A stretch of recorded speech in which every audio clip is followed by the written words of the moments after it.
Now on Sports Talk, it's SC Wild with Major Billy Downer of the Department of Natural Resources. Major Downer is here to take your questions about the great outdoors in South Carolina. Give him a call at 888-898-2525. It's SC Wild from DNR on the Sports Talk Radio Network. All right, always great to have Major Billy Downer from the Department of Natural Resources back with us here on Sports Talk for another edition of SC Wild from DNR. Good evening, Major. How are you tonight? Always good to see you, Phil. It's been good. We are almost through turkey season, almost right there at the end of it for most of our season, coming to the end here shortly, but the month of April still in the middle of our turkey season, and I'm right now actually looking up our data right now to see how many turkeys we've taken so far across the state. So looks like right now to date, grand total is 7,253 birds so far. Is that a good number? So, that's about right. I think we end up around 10,000 typically in a year. So we're at the 17th. We still got the month of April to go. Maybe 2 weeks potentially. So, and as the season wears on, some people don't hunt as much. Some people hunt more. But that's about where we would expect to see 7,253. Looks like from the standpoint of private lands, I won't look and see what the data is for private land. But anyway, looking around the state by county, I want to look at that by county and give us a basically a report by county. So we'll do that here in just a second. But I want to answer a question, start off the show tonight. We got to ask last show. Always try to remember questions that we didn't answer. Yeah. We had a gentleman call in and ask us about armadillos. Yes. And wanted to know if armadillos were a nest predator for turkeys. I talked to Jay Cantrell again tonight, actually, at our legislative function, and just asking him, kind of make sure I had this right. Armadillos will eat eggs. That's not their main focus. If they come across a turkey nest, they will eat eggs potentially. But that's not something they're looking for. They're mostly into insects and other things. Your major nest predators across the state, depending on where you are, number one, number two, flip-flop, depending on the county, raccoons and rat snakes. Those are number one, number two. So those are our biggest nest predators. As we talked about last show, that when turkeys are hatched, they've got basically 14 days before they can get in the tree, so they got everything trying to eat them at that point. Once they're little fledges there, but so turkey poult's got a long way to go. But anyway, we are well over halfway through the season now. We are well into our legislative season, doing our legislative function tonight, meeting with legislators and just thanking them for what they're doing for us, talking about different issues, and again, a lot of turkey talk tonight. People talking about the turkey season, and I constantly hear across the state from people talking about they're seeing less birds, which is why I think the department's really looking at we're trying to reduce the season as far as the number of birds folks can take. And there might be folks that don't agree with that. I think the majority do. People that don't agree are people that have a lot of birds in their area, and that may be, but majority across the state, we're seeing a downtrend in turkeys, so as they are across the southeast, as we said before. But that's our turkey report for tonight. Let me ask you a few things. I got 2 or 3 things on my mind, and you can dive into another topic. So you mentioned you were meeting with legislators today and tonight. So way back when, of course, the legislature was made up maybe entirely of farmers and people like that. Not so much today. I wonder, as you go around and meet with people, how many of them you're talking with are folks who are farmers or they are outdoorsmen versus those who are, just to say, city folk who don't get involved in the outdoors at all? That's an excellent question, and the majority of people that are in the legislature are not outdoorsmen. So the few outdoorsmen and outdoors women, I will say outdoorsmen and women, because namely our lieutenant governor, huge outdoor woman, excuse me. She is a huge turkey hunter. She loves dove hunting. She loves target shooting. She just loves it. So we have both outdoors men and outdoors women in our government, but they are far outnumbered by those who don't. And so they are really carrying the flag, the banner for us in our state with the outdoors many times to people who don't understand. So it's important to have a good relationship with our legislature so they understand the issues, even if they don't hunt and fish, because everyone can agree that our natural resources are an important aspect, an important resource of our state. Hunting and fishing is a huge industry in this state. Fishing this time of year is huge, and it brings a lot of people to this state, brings a lot of money to smaller counties and smaller areas when people are fishing on lakes. They spend money to do that. Bass tournaments, we talked about bass tournaments, how much money they bring in. So it is a huge impact to our state economically, and it's hard for people who don't understand the outdoors to know that. Yeah. The other factor I will say, though, is the piece of what we do that does touch a majority of people in the legislature is boating. A lot of our legislators boat. They're familiar with boating. They've been on the water. And, again, we're a great state with a lot of water, a lot of coastline, and with a lot of boating. And so boating's on our mind a lot. And in their mind, last year we passed the Boating Safety Act, making it mandatory for anyone born after 2006, basically July 1st, 2006, they'd have to take boater education. A lot of support in the legislature because they understood boating. And that's a great thing for us. And that's what I kind of want to talk about tonight is just as we're entering into warmer weather, wow, a couple 79-degree days, 80-degree days coming up, great warmer weather. People are hitting the water. I went out this past weekend and did a test drive of my new boat that's been sitting for months. I have to admit that I've been so busy I hadn't had time to take it out. And what'd you get? Proof tested Remind us again what you got. I got a 17, basically a 176 Key West, so it's almost their 18-foot version, but Bay Reef, a nice boat, a lot of fun, 115 Yamaha. Not as big as a lot of boats, but plenty of boat for me. I enjoyed it. 4-stroke motor, first time I've had that. So a lot of things to think about as you go boating because I had to go through it in my head, and I will tell you the things that hit me this past weekend.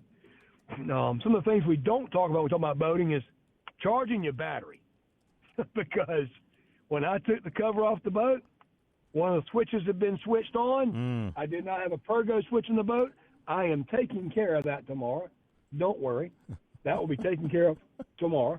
There will be a Pergo switch that cuts the battery off as of tomorrow, but my battery was dead as a hammer. Nothing would work. So I had to go take the battery out, charge it, put it back in, make sure it worked, go through the boat, make sure I had all my life jackets, all the things I talked to all of our good listeners about. Yep. And all the good people across this state for years, I'm doing myself. I'm checking my boat, checking the registration, checking to make sure that I have the registration card on board, making sure I've got a fire extinguisher, that it's in working condition, that it's in the green, showing green, making sure that I've got life jackets for everybody that could be on board the boat. And lo and behold, I did not have a throwable device. So I had to go buy one. Didn't have a throwable device. So I had to put one on my boat. So it's these lessons learned, that I talk about, and I'm having to check them on my own boat. But everything worked, got on the water, finally got the boat, the battery charged, got on the water, ran everything, trying to learn my GPS. And, one of the things you do when you get on the water is we all are guilty of looking at our phones when we drive. And as boaters, we really get dependent on GPS. And that big screen can suck your attention in. And how many times have we talked about on the radio? make sure that you, as the operator of the boat, that you keep your eyes on the water, drive defensively. You know, we always talk about maintain a proper lookout. And I caught myself focusing on that GPS. I had to slow down and stop to work on it, to get it right. I was trying to get things right on it, figure out how to work it. There's a Garmin, all kind of new things. So it takes running your boat to learn your pieces of the boat, how to run it. But sometimes you need to stop and look at things and not be running. Because when you're running, you're not paying attention. You know, on the road, you know when you go off the lines, you get the rumble strips, all that thing. But on the water, you don't know when you're drifting left and right. And you could drift right into the path of an oncoming boat in a heartbeat. And everybody necessarily doesn't have the horns or the whistles handy. So you got to pay attention all the time. And I caught myself, you know, going, wow, I talk about this all the time. And here I'm out here going, pay attention. The other thing that hit me was trailering a boat, backing it in the ramp. It's something we don't talk a lot about. So I wanted to hit that tonight as we enter boating season, just to remind folks, you know, we talk about courtesy on the water, you know, maintain proper lookout, you know, don't put a wake on a boat in a tight area, slow your boat down, watch your wake, knowing that, you know, we've changed the wake distances to 100 feet from 50 feet from a dock, things like that. When you have a wake boat and you're creating a large wake to ski behind, you need to stay out in the open water, not in these small channels where your wake can cause damage to things. And we've talked about that a lot, but we don't talk about courtesy at the boat ramp.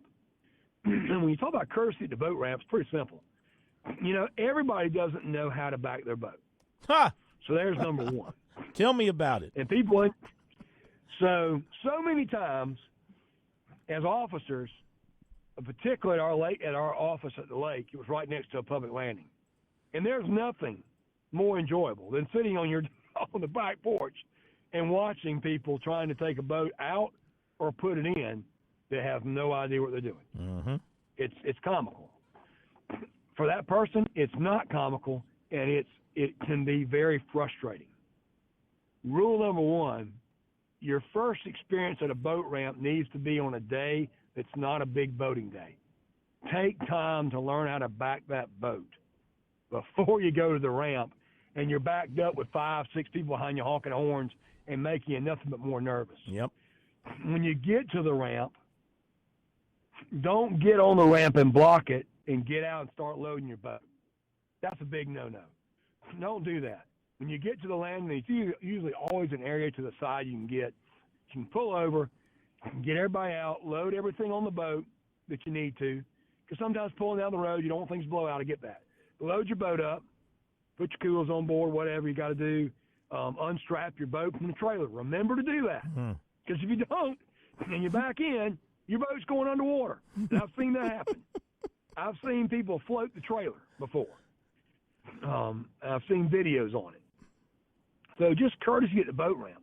Get your stuff ready, unhook your boat, make sure to put your plug in the boat. There you go. How many people do you see? How many people have you seen not put the plug in?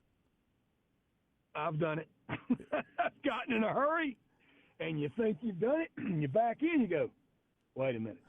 That little feeling in the back of your head, and you open that wash well out in the back, and you look, and there's water pouring in your boat, and you're like, oh, no.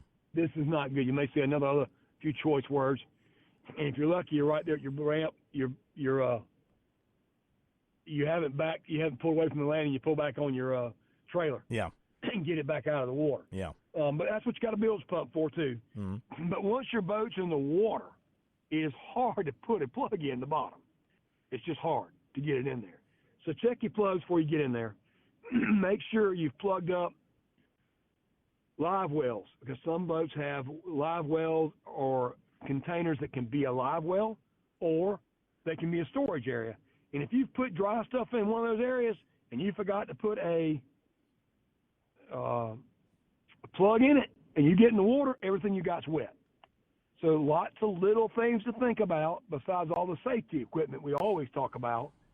You know, when you get to the landing, pack up before you get in the line. Once you back down the ramp, if you're by yourself, you know, as officers, we do that all the time. We back in. We get back in the back of the truck. You hop in. You push your boat off. Get on the boat. Pull it to the side of the dock or on shore. Get out. You tie it down, get out, get in your boat, truck, park your boat, go back to your park your truck and trailer it, then go back to your boat. If you've got somebody on board that can drive the boat, and you've got somebody that can drive the trailer, and you stop, get on the ramp, back down, stop, put somebody in your boat, back them in, let them put the boat on the ramp, and take the boat and put it to the dock while you go park the vehicle and the trailer. Mm-hmm. At boat landings, just like in the mall parking lot or at the food line or whatever grocery store your choice, you can't stand those people to double park. Don't do it at a boat ramp. There's such limited parking at boat ramps. Do not double park at a boat ramp. That's just rude. Those parking places are made wide enough for trailers and all.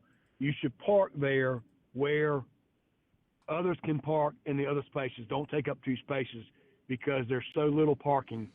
Think about other people. When you're backing out, again, don't let your ramp experience be your first time there. Do it on a weekday, particularly if you can, the evening, go there and try backing, practice so that you're more proficient. So when there's a busy day, you're not the person everybody's screaming, yelling at, honking the horn at. Not that that's fair, but people get really frustrated when they're trying to get in or get out and somebody's taking too long. Now, what's too long? We all know that's indeterminate. Who knows? Mm-hmm. But take your time. Taking your time backing that ramp up when people are trying to get out can make people frustrated. Easy to avoid that if you just practice beforehand. Have you ever seen where, unfortunately, tempers get the better of people and you have some episodes on these ramps?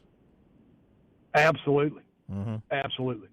It happens all the time. But one more thing, don't swim around a boat ramp. It's not a good idea because the boat ramps are there to get boats in and out, not for you to swim. Mm. I know it's an easy area and sometimes there's a little cute beach next to it, but you're not supposed to swim around a boat ramp because props, as I've said before, don't stop for skin, bone, anything. And it's just not right for you to be swimming around there when people are trying to get their boats in and out. So it's also against the law. So don't swim around a boat ramp.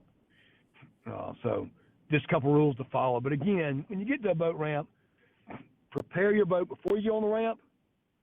When you back down, be ready to put the boat off as fast as you can, as quickly and as reasonably as possible, and then get back to your parking place. At the same token, when you come back, you park your boat at the ramp or on shore and you go get your vehicle, and you're waiting in line. When you back down and you load your boat up, you can strap it down in the front, but wait to finish all your tie downs until you pull up and get out the way so other people can back down and get their boats in the water as well. So always be thinking about someone else, get out the way so they can take care of their business as well. Go tie down, take everything out away from the ramp so others can get in and out of the ramp. So that's just good everyday etiquette at the boat ramp. And it's something we don't talk a lot about. No. So it's something I wanted to mention tonight because it's not necessarily boating safety, but it's part of boating etiquette. Let me ask you something else real quick. Always. We got about three and a half minutes. Does this come up often with hunters? You're hunting, turkey hunting, or whatever you're hunting out in the field, and maybe it's kind of dark, and you're walking through the fields. Do you hear much about hunters stepping in holes and hurting themselves? And I'm asking this in a serious question. I mean, stepping in a deep hole and breaking a leg or twisting an ankle or doing something. Does that happen often as they're walking through fields, not able to see down below clearly? It happens more when you get older, I think. As we get older, we trip up and fall, even if it's not a big hole. But not typically. That's not something we see a lot of. Honestly, it's not. Okay. And, we've talked about that. Even turkey hunting, I'll say this, just for a moment of turkey hunting safety.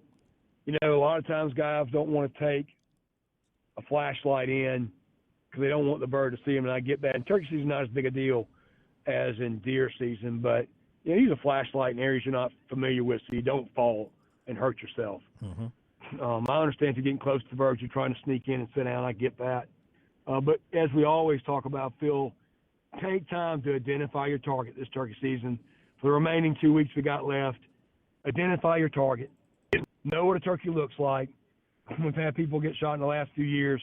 They saw something red, and they shot at it, and it was a person with a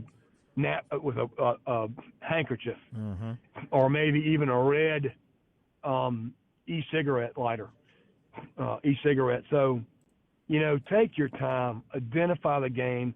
I know we all get excited when we hear a bird gobbling. When you see that bird, make sure you know that that's the bird. Know what's beyond your target if you miss. And even if you're hitting the bird, know what's beyond your target. Make sure you're not pulling up on an area and shooting at a bird where there may be another hunter in the distance. Because turkey shot now will go 75 yards, easy. They've got it down to that big of a science, that tight. But just make sure you know your target, identify it, you know how far it is, you know what's beyond it, in case you miss, or even if you go past that head, because turkey's head's so small, when you shoot, your shot's going to go past it too. All right, let me ask you. We want to avoid accidents. We got a quick, we got a call for you. If you don't want me jumping in, we got a caller, Grant over at Fort Jackson. Hey, Grant, welcome in SC Wild with Major Billy Downer. How are you? I'm good. Thanks for taking the call. How are you guys doing? We're great. Hey, I just had a quick question that piqued my interest, and it's really obscure. But today we're out here doing a field exercise with our trainees, and we were running around some fire break trails on a gator and came across a couple deer running along the side of one of these fire breaks. And one of them was an albino doe. Ooh. And I was wondering if it's legal to hunt or if it's legal to shoot albino does. Because I'm from Iowa originally, and I want to say you can't shoot albino deer. Ooh. Good question. All right, so great question. Let me answer that.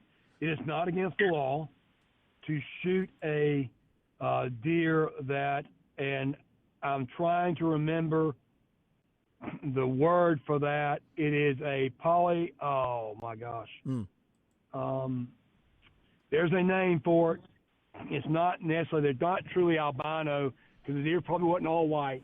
It probably had a lot of white on it, and it's called piebald deer. And piebald deer have a lot of white on them, and a lot of times they'll look like albino, but it's not against the law. And in a lot of cases, they are a trophy for folks. You'll see does, and they can be taken legally during the legal time to hunt. So, yes, you can take those deer. Nothing against the law there. A lot of people like to take particularly skins from those deer and get those tanned because it's pretty neat to see a lot of white on a deer like that. All right, I appreciate it. Thank you. Thank you very much. Great question. Appreciate the phone call. All right, from over at Fort Jackson. I bet you those folks know how to take down a deer.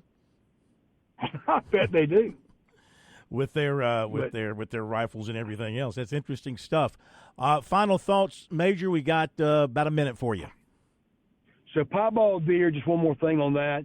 A lot of times if you have piebald, which have a lot of white, and you see bucks that are piebald, a lot of times they will actually be sterile. They actually can't breed a lot of times. It's something that piebald happens, and a lot of times you see a piebald buck, they may have a smaller rack. They won't have as much antlers. It's very neat to see, but a lot of times they are typically sterile or have issues there. So that's just another interesting fact about piebald, what happens with piebald deer. But they are legal to take, no doubt about it. Very good. Great show. Great information. Yeah, great questions. Wish you the best with your boating coming up this weekend with your new boat. Have you christened it? Has it got a name? No name, but we're going back out this weekend for sure. So boat safe, boat smart. Remember, safe boating is no accident. Excellent. Thank you, Major. Talk to you in a couple of weeks. Yes, sir. Take care. Major Billy Downer from the Department of Natural Resources every 2 weeks here on Sports Talk. Another great edition of SC Wild in the books. Always love having the Major on with us because he is so knowledgeable about everything in the great outdoors. And I know nothing, especially about stepping in the holes while you're out there hunting. Interesting. He says it doesn't happen a whole lot. Now, those folks probably have big boots on and things to stabilize their ankles and things like that. That will do it.